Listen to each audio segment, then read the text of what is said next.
Hi, and welcome back to Streaming Media Connect. My name is Evan Shapiro. I'm your host. We have a full day, the last day of programming for Streaming Media Connect this August. We've got 4 full, fun-packed panels, including this first one, Bridging the Gap Between Broadcast and Streaming Tech, sponsored by Agile Content, the most agile content you'll find.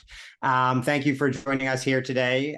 In the chat, you should post your guesses for the band and song that was just playing as we, I guess, walked in. Steve Nathan's Kelly calls it walk-in music, but no one's really walking. Most of us are just sitting. All of us are streaming. So stream in music. The first person to put it in the chat, both the band and the song, and who is here at the end of this panel, although all of you will be here at the end of the panel because it's going to be fascinating, will win a $50 gift card from Amazon. We're giving away those cards at all 4 panels today. So if you come and stay and guess correctly, you can win a $50 gift card. Put your guesses and other chat in the chat. The chat is reserved for information. Steve will put there, for example, the YouTube page link for Streaming Media Connect, where all the videos from all the panels from this week will be next week. He'll also put LinkedIn bios for all your panelists and moderators during the course of the day. So keep the chat to the chat, but then put your questions in the Q&A box. And then the moderator, Rob, will come on, and at the end of the panel, he will ask your cues of the panelists, and they will give you back their A's. So without further ado, I thank you all. Thank Agile for sponsoring this panel. And I'll bring to the stage Rob Dillon, Director of Digital Products for Straight Arrow News. Great name. Rob? Good morning. I guess you're still huge on my screen, but I'm here. I'm going to leave now. Oh, okay. Always, everything's different. But anyway, good morning. Thanks for joining us. As Evan said, this is panels bridging the gap between broadcast and streaming or OTT, FAST, etc.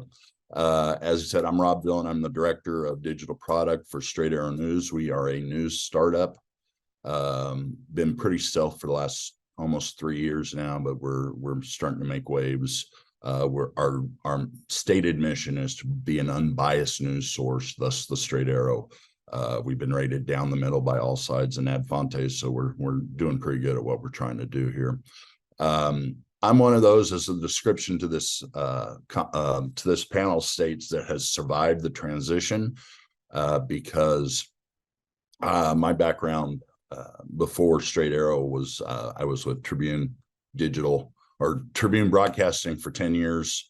I was the director of digital streaming video VOD for them. Obviously, Tribune got purchased, and then I had a few stints with Sinclair and Cox. And then I took on this role. I've also had experience in the local newsroom dealing with the engineers and people who think streaming is a fad. So I've seen both sides of the world. I'm going to allow the panelists to introduce themselves, and let's start with Michael. Good morning, Rob. Good morning, everyone. I'm Mike Nagel. I'm GM of streaming for USA Today Sports and USA Today News with Gannett. Thank you, Ben. Hey, everyone. I'm Ben Ratner, Director of News Technology at Boston 25 News. And prior to that, I was at CNN Plus for an entire month while it still existed. Did a bunch of streaming stuff before that. Corey. Good morning, everybody. My name is Corey Smith, Senior Director of Advanced Production Technology, all things cloud for CBS Sports here at Paramount. And you've also got some background in broadcasting as well. You survived the transition. Been surviving, yes. Let's see, we got, and then finally, Eric.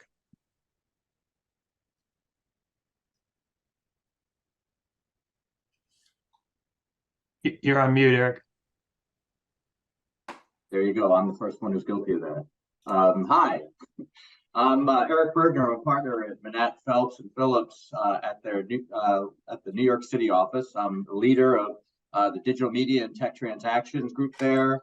I've worked as a transactional lawyer and counselor in content creation and distribution industries for over 30 years, with a focus on television and now connected devices. Excellent. As you can see, we have a very diverse panel. I got We've it. also got One more Johan. panelist. Did I forget? Johan. I am so sorry. You're off the side of I have the list in front of me, and you're off to the side of my Zoom screen. So, out of sight, out of mind. But we have Johan Bolin. Johan. No worries. Thank you, Rob. Johan Bolin here, and good morning or good afternoon in my case, since I'm located in Stockholm. I'm working for Agile Content as the Chief Business Officer for Media and Broadcasting. We're a Spanish technology company who runs two businesses, actually. So we do operate and run a streaming platform in Spain, and then we also develop and provide technology. Not all products you need in streaming or broadcast, but we do offer all the products you need to do a glass-to-glass solution. And I haven't survived any transition because I'm actually an internet guy who have lately, the last 10 years, spent my life on streaming and media. So I can't call myself a survivor, but I have a huge passion for turning TV and broadcast into streaming services. Excellent. Now that's everybody on the panel, so we can get going. I'm so embarrassed I did that, Johan. I'm sorry. No worries. So this is obviously, the topic can be extremely broad, and we've got some questions, but we're also going to try to have an organic conversation just on this topic. And one of them thing that comes to mind is broadcasters. Like I said, so many engineers in broadcasting looked at streaming and now OTT at the time as a fad. They had such a long chance to adapt to this, and now it's just like everybody's jumping in and then pulling back again. And I've got a question on that in a little bit, but I guess let's start at the beginning, and maybe with Ben, since you're sitting in a TV station right now. Why was there such a hesitancy from broadcasters to even embrace what the future was? We saw with newspapers, they disappeared pretty quick. Radio was even quicker. TV is, we all know, broadcasting and video is difficult. And there was a long time for broadcasters to get it right, but instead they sat back. Why do you think that was? Yeah, I think they had a proven business model that they wanted to keep working, and then they didn't want to cannibalize audiences. So, everyone watched TV. Everyone used to watch The Tonight Show every night. And I think to an extent they were right, because you have shows, maybe breaking 1 million viewers now, and that used to be 25 million. So they had probably a valid fear that it was going to segment people and get people away from their core product. So I think just from your bottom line viewers, I think that was probably a big concern. Eric, do you have any thoughts on that? Yeah, cannibalization was the exact word that I was going to use, but also in very a short, narrow way of thinking about it, because new media like FAST, which I'm sure we're going to spend a lot of time talking about today, is not necessarily a substitute for an existing media. It can be additive to it depending on how you treat it, right? So, like, for example, I can use, if I'm a content owner, I can use the ad inventory on my FAST channel to promote my over-the-air offerings or my other SVOD or OTT offerings. It's not that, and the content can be different. It can be older content. It can be for more of a fanatic, because a channel is going to be more targeted because it's a 24/7 subject matter channel. It's going to be more targeted to a more rabid audience. And so I think that while on the one hand Ben's exactly right about the hesitancy, I also think that it's kind of unfortunate that it unfolded that way, as so many forms of new media do, because it really could have been complementary, and the content owners could have gotten ahead of it more quickly. Any other thoughts, Johan? Anything? Well, I've been working with building internet and so on since I graduated, right? More or less. While of course there's been plenty of business related reasons why this is a big and complicated step to make, actually, I mean, we think about internet as something that's been for a long while, but it's the last 10 years it's been capable of doing video really well. So it's, I mean, also out of the entire history of internet, it's only the last 10 years out of what, 40 years or something like that, that we have been able to kind of replace something that is similar to a TV experience on internet. And in many countries, it's even less than that. So I also believe that maybe the business related ones have been the toughest ones, and especially the last few years. But it's not that the broadcast and media industry have lost out 30 years. It's only been possible for maybe 10. So I think it's a combination, but it's still a very, very important task ahead to do this transition. Yeah, I mean, I don't think it's necessarily, it hasn't been a technology problem.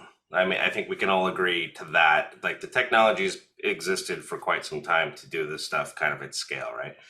So it's really like taking kind of what Ben was kind of referring to earlier, the kind of old business model, and trying to figure out how to financially bridge the gap into the streaming world, where a lot of the advertisers aren't really comfortable in streaming because, you know, over the years, that's not where the audience has been. It's been kind of on the traditional linear kind of platforms and stuff. But as things have been transitioning, obviously the pandemic accelerated a lot of that type of stuff. But the new thinking is the digital linear networks of the future is where linear is going from today. So you're seeing a lot of shift, I think, in the market where streaming is really a first-class citizen these days, and it will continue to evolve because of the way the proliferation of content is out there across. We kind of discussed it pre-panel with kind of all the plus apps, right? Everybody's building their own little, you know, brick and mortar digital store environment for all of their content to live.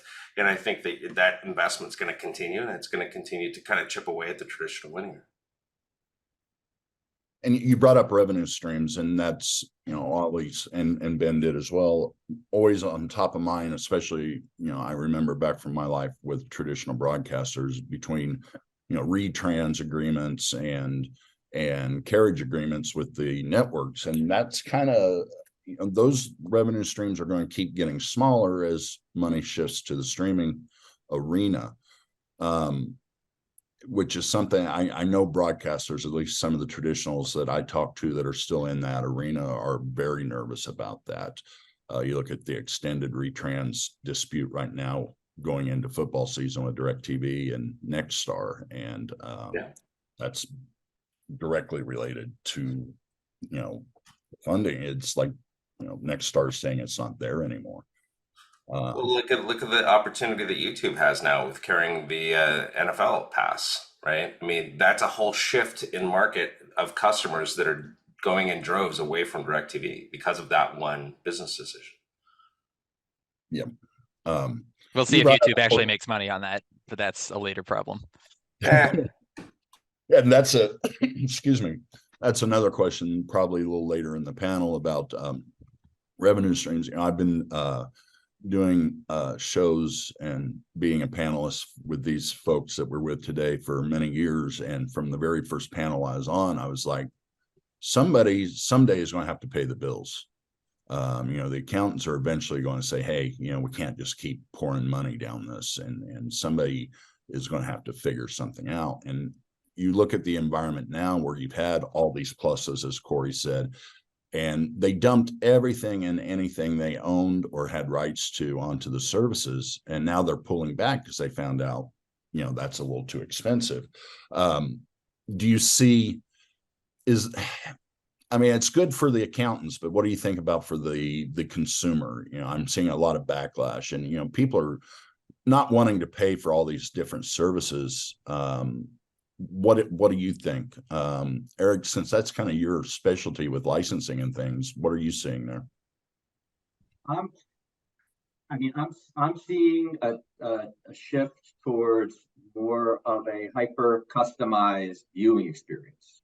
I'm seeing, you know, and again, fast, even more so in some ways than an OTT SVOD type arrangement, because of the ad component makes it even more customized, because you've got programmatic advertising, dynamic ad insertion that is customized to the content and the viewer and also the content owner, all putting a hand in what that viewing experience is going to look like. And so I think that while in some ways, the whole a la carte cord cutting experience, I think we're kind of seeing a shift back to the desirability of linear, of just channel surfing and finding something rather than having to make those decisions. And you're paying for that in the form of an ad rev share or an inventory split, and which is great for everybody, because there's very little outlay to get a linear channel together with content that already exists in your library or in someone else's library, or that can be filmed and produced fairly quickly. So I think that I don't think this is going anywhere. And again, I'm not so sure that it's gonna serve as a substitute to knock people out of the market. I think it's another revenue stream that can supplement like a subscription model. I think what annoys consumers is, as stuff is going away, is just that they can't get it. I think if there's a place for them to get it, they won't complain as much. So when WBD was taking a lot of stuff off of their channels, but a lot of that made its way right back to fast channels or was licensed to other channels. So I think that's a way where companies might piss off consumers a little bit less if it's just somehow available. Rob, I think, it goes back to 20 years ago, maybe a little bit more. We were all clamoring for a la carte packaging. Why am I paying for 500 channels when I only watch a certain portion of those? Yeah, once the barn door swings open, a lot of the issues that are facing programmers and distributors today, churn is not a new word. Share shifting, these aren't new words. The issues facing advertisers and monetization, all of that, we should have seen coming. Digital music faced a very similar kind of turning point years ago themselves. Once I think the slow uptake and the slow transition is directly attributable to a hardware switch out. First, you got to go from flat screens to smart TVs. Now you need smart TVs with enough memory to hold all the pluses. So until all of those things take place, everyone's going to be a little hesitant to dip their toe in the pool. But with the erosion numbers the way they've been, it's kind of hard not to realize the dance floor is getting full and everybody's picked their partners. You got to get up and start moving. Well, the interesting thing about the a la carte conversation is in the digital and IP space, we can customize channels to specific audiences or specific people based on customizations of what is it you want to do. We can stitch content in and out based on your preferences. Like if you're a big Pittsburgh Steelers fan, your NFL experience may be more catered towards the Pittsburgh Steelers experience as opposed to Seattle or whatever else is going on. So we can cater those channels to you. In the a la carte model on the traditional side, they don't have the luxury of switching out the content like that. They can't make the customized experience. And if you only want to watch a handful of channels on your cable subscription, you don't get the opportunity to do that because they're having to share those ad rights across all of their licensing deals of all of the channels that they provide on their platform. So they don't have the flexibility to do that a la carte, because they're stuck with paying the rights holders, and one channel is more expensive to them than the other, so I don't think that linear is going to continue to cater to the wider, more educated market of people that want to have more content on demand and want content that's more strategically targeted to them. Although fast is starting to look very, very similar, when you start looking at streaming deals. And companies suddenly are doing 20 and 30 channel deals to get onto a single platform. Is this digital all over again, or is it analog all over again? I think there's a reason that the audience started to shift, in that different audiences were looking for different things. My kids and my students, my FIT students, classes start next week. Read chapter 1. For those of you who are, of a different age, of a different generation, we don't talk often about simultaneous viewing. How many people sit in their living room with this screen going at the same time? There's so many different ways to consume content, to capture advertiser eyeballs, to capture, monetize your content. Now, who knows what tech is coming next to allow us to do that? But I think a lot of the broadcasters have to figure out how to get their traditional linear on, or the traditional linear channels that they build and send to cable subscription folks and that kind of thing. They have to figure out how to get it onto digital, for one, because they want to be on all those platforms. So that's the digital migration you're kind of seeing right now. And then whatever the future holds in terms of the customization and other monetization vehicles that come around, they at least have to shift their business to a digital platform and move off of the linear over the air stuff that they're doing today. A lot of them are stuck in old cable broadcast deals. CNN, I mean, CNN Plus was my life for, again, 29 days or whatever it was. That would have never existed if they were just able to plop CNN on whatever the streaming service of the day is. Literally today, CNN just announced CNN Plus, not to be confused with CNN Max, not to be confused with CNN Plus, where they're getting a little bit closer by putting their international channel there, but they still can't put their core product there. And I think that's why you see a lot of, the NBC News Nows, the CBSNs, where they just can't put their stuff over until these deals expire. And we've brought up the word linear has been said about 1 million times already, and we're only 15 minutes in. Do you just like that because linear is straight arrow? No. So once again, and he's said it several times, but it was mentioned, or at least it made the news again a week or two ago, where Mr. Hastings has stated that linear is dead within 2 years. What are your thoughts on that? Does he mean like linear broadcasts? Yeah. And I saw him say it a few years ago, and it was either made the news cycle again a couple of weeks ago, but it was there again. Does anybody think linear is going away anytime soon? I mean, I guess the thinking behind that is that the Walter Cronkite generation, where America sat and watched the same network to get their news from a single source, is dying off.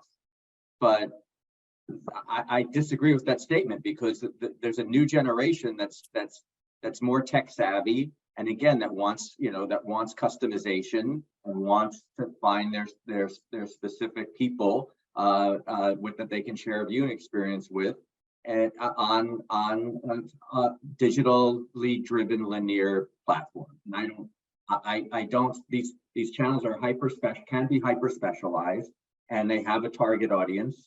And the cost is cheap. If you have a library, these are ad rev splits or inventory split deals. The barrier to entry for a content owner and the distributor is very low, and these aren't going anywhere. I see them multiplying. Yeah, he's a hell of a lot smarter than me, but I think it's the 5th anniversary of that prediction that he's made over the last 5 to 10 years. Yeah, I think what's more likely to happen, is linear going to disappear in the next 2 years, or is Netflix going to launch a fast platform in the next 2 years?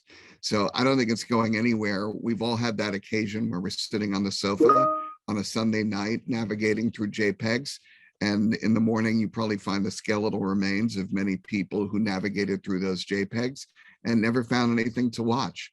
That's not a lean back experience. I don't think linear is going anywhere. All respect to Mr. Hastings. But isn't that, maybe linear is a difficult word because it could mean different things, right? And I think, at least I agree with Mr. Hastings, that the traditional broadcast style, one curation for a nationwide audience, yeah, that will go away sooner or later. We need to kind of start to see linear as a presentation format more than a curation format. And if you use linear as a presentation format, but you use more personalized curation behind that, I think there's a room for linear. Even though in percentage wise, I do think it will go down. But there are occasions and situations where you want to have that kind of experience where linear is a good way to present it. But I think maybe when Reed Hastings do those statements, he refers more to the traditional kind of linear you see on today's distribution platforms, traditional broadcast platforms, more than the experience. I kind of agree that, well, to some degree, that as the digital linear shift is occurring, right? A lot of more of the traditional linear stuff is moving towards digital type platforms, even simulcast or whatever it happens to be. I think it's going to take an entire generation for both OTA and linear to go away, because you have a lot of people out there that are not tech savvy and don't care to be. And you have to continue to keep that audience as long as you possibly can. So the idea of this, we're going to flip the light switch and it's all going to get turned off one day is I think, I think it's naive to say that linear is going to die anytime in the next decade. I truly feel like that the people that want to go towards the digital platform go to the streaming, because that's where they want to consume their media. That's going to continue to grow as market. But you know, the erosion of traditional will continue to go, but it's going to take a long time for it to kind of die off. Somebody mentioned second screen experiences. Like we've had over a decade of experimentation on second screen experiences. We tried to do it at Xbox and do certain things. Amazon's tried to do it. Even Blu-ray discs we're trying to do is kind of a second screen experience where, you know, you would be able to kind of review actors and stuff like that on your screen while you're watching the main movie presentation. But I don't think that is, I think it was a good, successful experiment to figure out the user behaviors. And now we're trying to put some of that science into play as we kind of like curate the digital universe. And I think second screen was something I was going to mention as well. It's like, that's been a hot topic. I'd say it's a lukewarm topic now, but for years, and nobody has seemed to get it right. And like Corey said, many people have attempted it. And, you know, you look, my second screen experience is I have linear on the TV and I'm reading Twitter on my phone. I'm not interacting with what's on my TV. My wife's playing Candy Crush. So it's like a background noise to us, and there really isn't an interest. And I saw one of the comments, there might be with some sports and, you know, the especially now with the betting companies and everything. And that's a whole different discussion, because then latency and all that comes into play. And I'm tired of talking about latency, if you've seen any of my last few panels. Michael, you were getting ready to say something. I'm sorry. Yeah, I know. You know, I got to give my sister credit for this one. I'm a born and raised New York City boy. She relocated to Midwest a number of years ago. So anytime a new pizzeria opens up in Indianapolis, someone tells you got to go try it. It's supposed to be just like New York pizza. Here's the problem. Pizzerias outside New York City typically don't sell it by the slice. They only sell it by the pie because they don't have the foot traffic that we have here in New York City. So as programmers, we have to keep that kind of mentality in mind. There's an audience who's never going to buy a whole pie because I'm a single guy. I'm hungry. I go in by myself to a pizza place in Midtown Manhattan. I only need a slice. I only need 2 slices. I'm not going to buy 8. So all the shifts and all the technology and all the changes in delivery mechanisms, screen types, sizes. At one point, short form was all the rage. At one point, launching fast channels all the rage. What really matters to the consumer is I want to watch what I want to watch when I want to watch it in whatever format. And that's really the model that we need to stick to so that we don't shut anybody out. So going back, kind of reeling back towards what broadcasters can learn from OTT Fast and other streamers. Traditionally, I think, Mike, this was one of your bullet points, was traditionally broadcasters had to serve everybody, whether that was the local TV station or, going to a behemoth like Disney or CBS or, the big networks. They had to be all things to everyone. Whereas a lot of the successful fast channels are niching down. How can broadcasters started to play around with it on their diginets, the 0.1, 0.2, 0.3s, and some found success. I know at Tribune, we owned Antenna TV, and that was like sometimes our diginet antenna TVs made more revenue than the primary channels did. Are broadcasters really prepared to niche down, and what can they learn from the people who have already done it? Yeah, I think it's a great question, Rob, especially the way you framed it. I think for USA Today, we don't see ourselves purely as one thing. And it's a challenge when you have platforms that purely section things off from a genre standpoint, because sometimes we're news, sometimes we're lifestyle, sometimes we're entertainment. And I think viewers aren't necessarily looking for something in a single lane unless they're watching a sports event or unless they're looking, there's a major news event.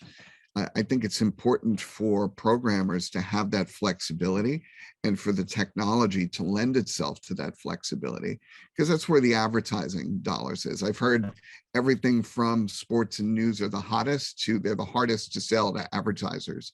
I think it's important for brands, programmers, no matter what side of the lens or the screen you're on, to have the flexibility to be as many things to as many people as you can. On the tech side, things have gotten a lot cheaper. So you can produce higher quality content literally just using a computer, in some cases using your phone, but cloud services, there's all these things where you can create what looks like traditional broadcast programming. So I think that's a way that some of the traditional broadcasters need to think in order to be able to hit more of these small lanes so they can hit everyone. I was just going to say with the digital platform in terms of categorization that you brought up, Michael, that's one of the beautiful things about digital, right? You can use whatever metadata you want to make your content searchable in the way that you want it. So if you feel that you're straddling multiple genres, then you can code your content accordingly and pull in viewers from who are looking for different things, and yet they wind up the same place. Yeah.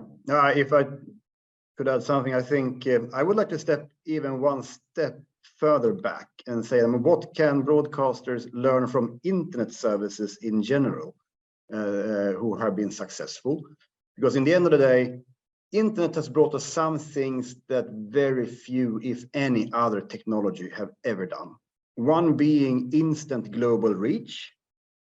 Yeah, you could argue satellite did some of that, but not in the same way as internet did. The other thing is interactivity.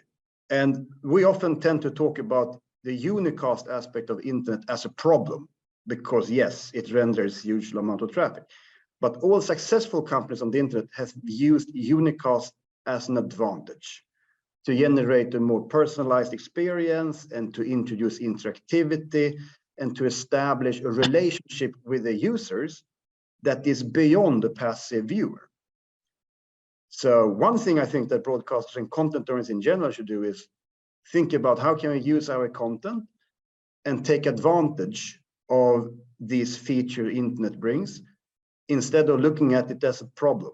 Because quite often we are discussing internet as if it was just another cable and the product is what it is. And I think that's the wrong angle. We should look at how can we use internet to redefine the product.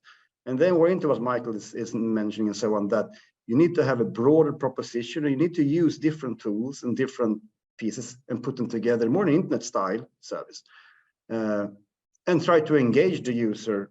Look at YouTube and TikTok. Their users are contributors, right? So yeah, it's an even bigger question than just transforming. It's actually reinventing partly what TV is Well, an about. interesting thing you brought up was the globalization piece. Yeah, so the IP digital, internet delivery has kind of opened the market, but the folks that are trying to monetize content and channels, they're still restricted by the rights holders. So there's still this stranglehold and geofencing thing happening where it's not really an evolved platform, if you will, where, you know, you have broader global reach, because a lot of those markets now you're walking on different rights holders, just like what you have in the linear world.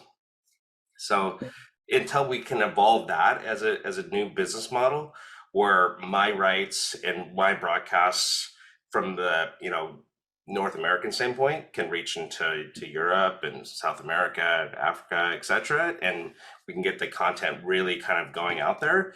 There's a lot of money to be made out there, but the fact is that we're still kind of like stuck to this DMA technology.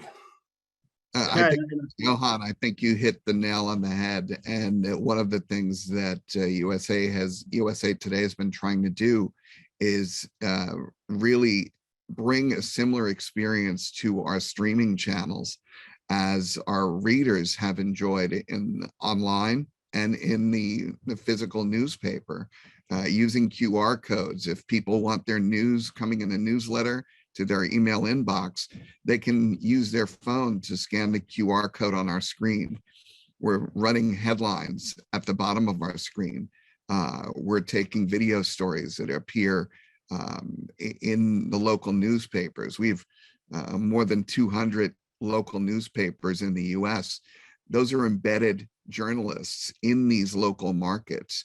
The reason we believe our news is unique is because the people telling those stories are part of those communities where those stories are taking place. And I think that personalization and that ability to curate that Johan's mentioning, I think that's spot on. Search, discovery, how you tell stories, and presenting new products to your viewers on screen. There's a really cool company called Tempest X. I'm not going to just back to what Johan also said with using TV like the internet, where they're basically, particularly for sports, and they just did this with the Chelsea FC match. They took all their cameras, all of the data, all the stats, and they basically sent it to the viewers. And then the viewers were then able to say, I want this kind of camera shot. I want these graphics on screen. Do I want betting? Do I want analytics? And they get to choose exactly the experience they want with this stream of content that's coming to them. And I think that's a way to kind of internetify how broadcast works. And, you know, like CBS, they're going to be doing a slime time version for kids of the Super Bowl this year. And I think these are the kinds of things, the kind of technologies where traditional broadcasters are able to expand, still using their IP, what they have, but make it more user-friendly and give people exactly what they want to see. And to be fair to the traditional broadcasters, a company that Corey and I both had past experience with is working very hard on ATSC3, which would enable all of that. However, you know, I'm not how I don't think I'll see it in my lifetime. I think it'll be there eventually, but it's not where everybody said it would be right now, including the fact that the TVs still cost $7,000. And you brought up Ben, and you went right into what I was going to come up with the next question, because Johan, you're welcome, touched on to the user experience, and you mentioned Paramount, which, you know, Corey's with Paramount, and their the way they're handling football and providing what the user wants. Can you go a little more into that? What your question was? I mean, it's your bullet point, and I just really wanted you to expand on it since Corey's on here too. My bullet point about getting viewers what they want. Yeah, and it also, that's where you had the Tempest bullet point, and I think the Tempest is fascinating. But, you know, Paramount doing multiple football streams. Yeah, I think that was pretty much it. You know, imagine watching football with, you know, anchors that represent who you are, giving you the kinds of stats you want, or, you know, choosing, hey, maybe I don't want to see all these close-up shots because they're distracting and I just want to see wide shots. I think also AI is going to have a big influence on this in the future. You know, imagine having your own personal director to give you exactly the TV show you want every single time. That's, I think, something we're going to see a lot of. The technology is already here, and it's, you know, on its way to being implemented. So I would expect to see a lot more of that in the future. Manning cast was kind of the toe in the water. Yeah, and like, just for me personally, I hate nothing more than sports betting. It drives me nuts every time I see it, all the ad campaigns and stuff. I don't want to hear it when I'm watching baseball. I don't want to hear what the over under is on this or that. If I could just watch baseball without that, hey, off, amazing. Not that baseball is the most intriguing sport to watch in the first place, but it always pisses me off that there's that there. So I think, giving me the version of what I want to watch is going to be easy in the not too distant future. And Corey, how does that relate to your roadmaps and blueprints that you're working on? Well, you kind of already see, folks doing it. The sports betting obviously is a much bigger world than it was previously, but that's because a lot of the technology, the augmentation technology on the IP side is getting to be so low latency, if you will. I know we didn't want to talk about latency, but we have to talk about latency. So as the latency continues to drop on some of those real-time data feeds, particularly around sports betting and any kind of like monetization vehicle at that point, you have the ability to augment your whether you call it a second screen experience or your primary screen experience with these kind of augmented reality type of features, if you will, or look and feel of the particular broadcast. And maybe it caters to you, maybe it doesn't. Maybe you want to be able to shut off the sports betting piece, and then through the systematic removal of those preferences, we send you a different channel experience where you can't do that on linear. In the digital world, we can do that very easily, but from the Nickelodeon perspective, kids like slime, right? I mean, I remember growing up and seeing some of the slime. My kids grew up and saw some of it. They're not necessarily the Nickelodeon crew that that some kids were growing up, but the augmentation of what we're doing for the broadcast on Nickelodeon is appealing to kids. It gets them excited about watching something new. It's maybe they don't understand the sport, but it's a vehicle in which to get them engaged in the content. And I think that's the most important piece, is to providing those vehicles for engagement. Fantastic. Okay, so we're getting close to time, at least time to go into Q&A, and I know there's been quite a few good questions I've seen in the chat. I do believe there was a Q&A section if you want to put your questions into that so Evan can find them. But let's tie this all up, bringing it back to broadcasting and what they can learn from streamers and OTT.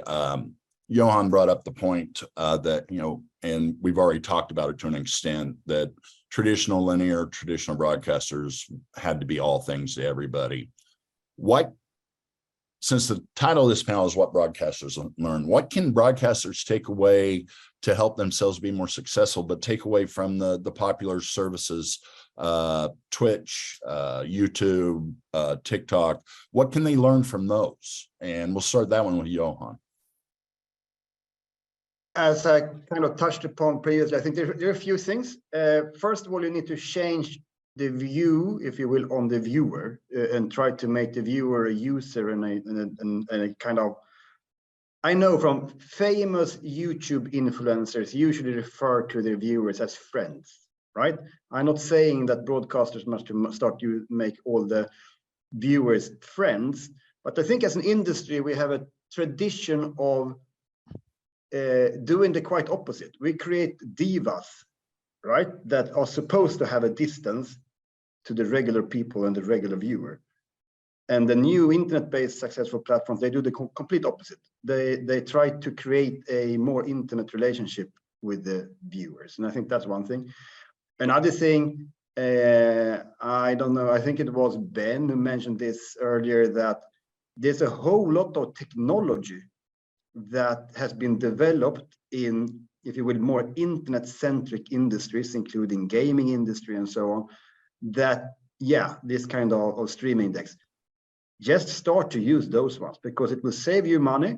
And also, if you use that same technology as has been used in successful internet services, it's more likely that you're going to be able to figure out how to make your content more internet friendly. So it's not only about saving costs and saving the environment by doing that.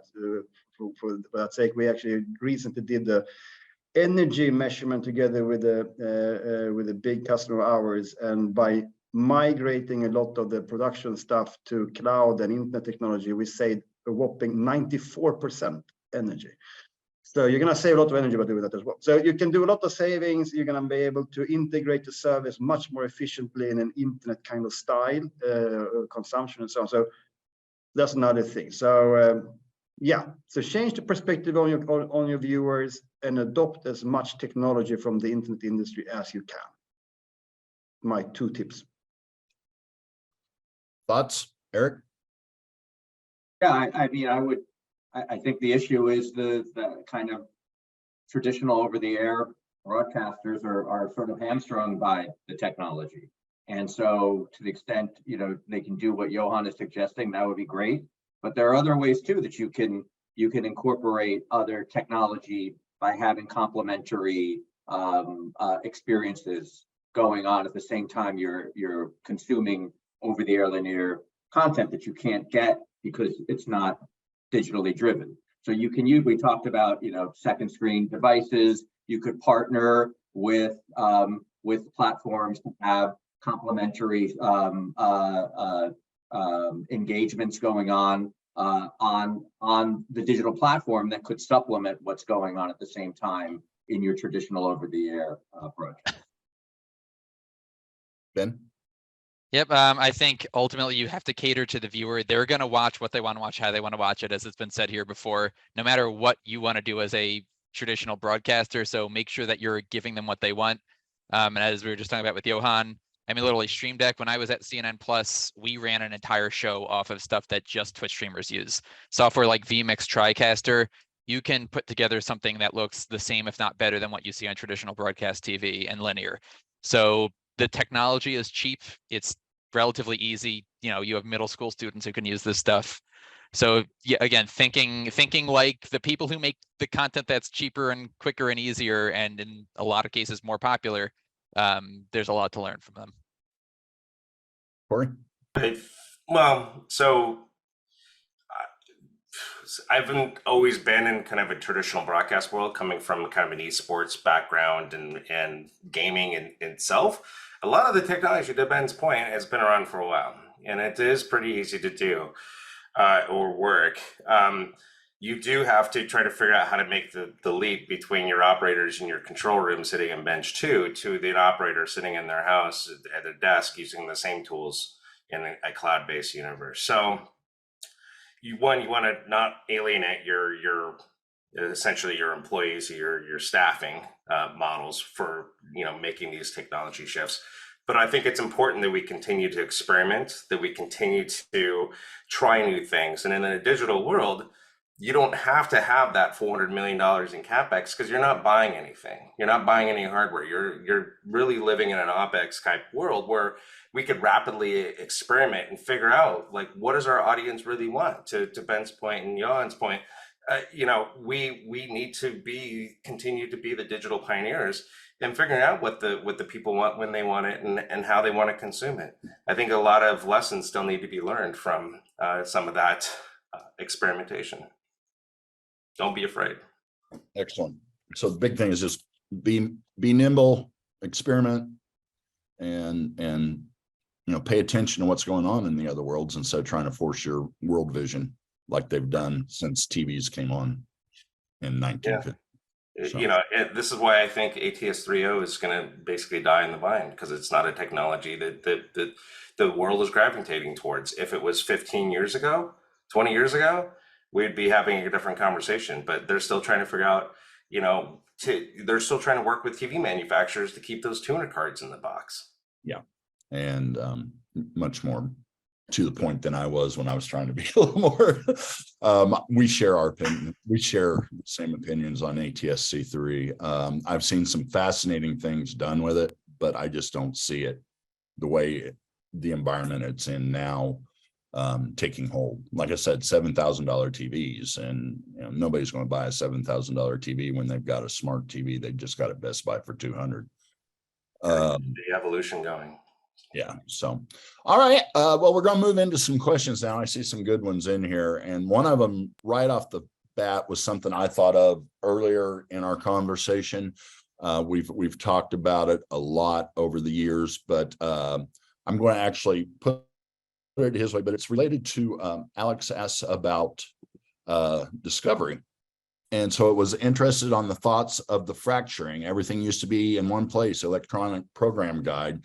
So you had a decent chance of being discovered alongside rivals, not the same in the current app dynamic. And so, we all sum that up as discovery, but he asked possibly changing if aggregation becomes a thing, but what's the broadcaster view on that part of the problem? So basically, let's boil that down to discovery with all these, this landscape getting more and more crowded on our side of the streaming side.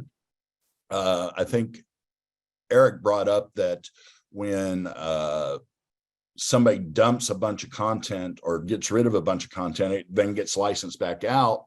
Well, how are you supposed to find that? And Eric, that's right up your alley, I think. Yeah, I don't know if I really necessarily agree with that premise. I don't think the EPG is a very, with the proliferation of channels, right? Maybe if you've got 30 channels, then the EPG is a very handy guide to find what it is that's on that you're interested in watching. But now when you're looking at 100 different sources or more, I mean, I do these deals and people are like, when you're doing an OTT app integration deal, you can try and negotiate for real estate, right? Like, I want to be above the fold in the out as part of the UBI, the out of box experience. I'm willing to pay for that. I want to be one of those first 10 app tiles that you see when you first register with on an account on your TV. That's not true with the EPG, right? You're like, I want to be grouped with the sports channels. That's not really particularly helpful if there's sports channels and you scroll down the EPG and it's like, oh, okay. That's why I think that the metadata is really, as I mentioned before, like so essential to being found and to use analytics to understand what it is that you feel that your core viewers are looking for, what those search terms are, so that when they say, I want to watch XYZ, you come up as the first result, and now they know where to find you. Because the EPG is just not navigable in that way without some sort of search criteria that you can engage with on your device. Rob, I think also a lot of the platforms are really proactive with sending out promotional schedules. I think that's also up to the programmers to focus on as well. Don't wait till the week prior to premiering something to get the word out. Promotion is key. If you don't invite people to the party, don't be surprised when you got a lot of leftover cheese on Monday morning. You got to get creative out. If you don't send out spots, if you don't send out JPEGs, if you don't put your eyes on the platform, look at it on the smart TV, look at it on the phone, look at it on the desktop, see what you look like there. Make sure your logo fills the entire rectangle in the channel guide. Eric's spot on. If there's 40 other players there, you better have some fireworks to get people's eyeballs to your brand. Make sure your metadata is buttoned up. It's always the fundamentals that hurt performance. So if you don't get your fundamentals right, nothing else is going to work. Excellent. It's like product placement in a grocery store, where your eyeball's going to go. Yeah. Science. So let's move on to another question. Beth asks, do you think digital streamers need to offer lean forward content to get the younger generations who want quick answers and instant gratification for short focus periods? So short attention spans, how should we be going towards that? Anybody can answer that. I think so, yes. But I think you might be able to do it in different ways. It might not necessarily be that you do TikTok style videos. It could be that, as Ben talked about, that you introduce customization and interactivity means into your content. So maybe you could watch the same game, but with quite different experiences. So you have one kind of more leaning forward version of the game and one is more leaning backwards. But I think that just watching my own kids, and I know that that's a relatively small number of samples I have, but still they consume video and TV in a very different way. And one could argue that maybe they adopt my behavior when they grow old, but I don't think so. I think it's better to try to figure out how do we introduce more leaning forward kind of features in my service of content to address this these users. That's my view. I think it's important to stay true to who you are as a brand. I think if you try to cater to the TikTok audience, it's as bad as when your dad walks into the room with 13, 14, 15-year-olds and says something is whack or something is fat or something is stupid. It's just wrong. So I think it's really important that stick with the language that you know your audience understands, stick with the creative you know that you excel at, make sure that you're on brand, make sure you're the best brand, the best version of your brand that you can be, and don't try to stray too far from what your core audience has shown you that they appreciate and understand. Although at the same time, you have like Washington Post, who has a dedicated TikTok team, and they make the most amazing TikTok native content using Washington Post's, wealth of resources. So I think it's also important to, you're not going to have random, current tweens, necessarily reading the Washington Post in 30 years if they don't know what the Washington Post is. So I think you do need to be on the platforms where people are to make sure that they know you still exist. And I'll also bring up that we at Straight Arrow, our social team does TikToks that are very well received, but the people making those TikToks are also TikTok users. So it's not me making the TikTok. It's not my boss making the TikTok. It's our social team who are very active on the platform. So they know what they're doing. And we even did some lives for the election, and great interactivity with our audience. So we're going to do one final question, and there were various different ways this was put. Several people asked the same question, and I'm just going to use Mark's because it takes it. In the next couple of years, Gen Z and millennials will comprise about 50% of broadcast viewers. These people are very big on being self-contributors. How are broadcasters considering this? Corey asked, why won't programmers partner with the younger generation to see what viewers want? I think those are very similar questions. And I don't agree. I don't agree with Mark's question, because a whole lot of, you do see some people making stuff, but it's maybe 1% tops of TikTok users are producing content for TikTok. YouTube, even less than that. People see maybe a friend doing it, but I don't think anywhere near most of people are producing content for these platforms. A lot more people are just sitting back, and you see that even with interactivity. If you get 1% on, a major program of interactivity, you're doing good. So I just don't agree with the premise of the question. Well, I think a lot of broadcasters are trying to figure out how to program on those and doing it in an authentic way. Like, you have specific teams that are building TikTok, but they're TikTok teams, so they're programming to their own audience, right? Being a user of TikTok and building content for TikTok, like, that's a different thing.